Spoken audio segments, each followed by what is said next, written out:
এমনি এমনি ঘুমাবেন না। ঘুমানোর আগে বিসমিল্লাহ বলে লাইটটা অফ করবেন, বিছানাটা বিসমিল্লাহ বলে ঝাড়বেন, ঠিক আছে? ওয়াশরুম থেকে পারলে অজু করে আসবেন।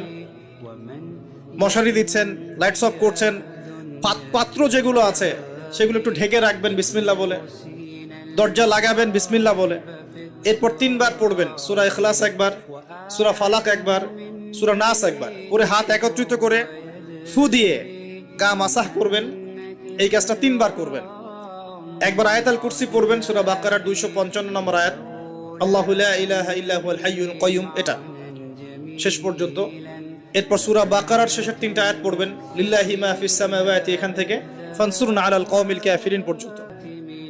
তারপর ডান কাতে পাশ ফিরবেন, বলবেন আল্লাহুম্মা বিইসমিকা আমুতু ওয়া আহইয়া। হাত নিবেন, হাতে গুনতে থাকবেন সুবহানাল্লাহ সুবহানাল্লাহ সুবহানাল্লাহ 33 বার, আলহামদুলিল্লাহ আলহামদুলিল্লাহ আলহামদুলিল্লাহ 33 বার, আল্লাহু আকবার আল্লাহু আকবার আল্লাহু আকবার 34 বার। ঘুমিয়ে যাবেন। এখন যদি আপনি 6 ঘন্টা ঘুমান, আপনি নবী সাল্লাল্লাহু আলাইহি ওয়াসাল্লামের সুন্নত অনুযায়ী ঘুমিয়েছেন, প্রত্যেক ঘন্টা ঘুমানোর জন্য আল্লাহ আপনাকে নেকি দিবেন ইনশাআল্লাহ।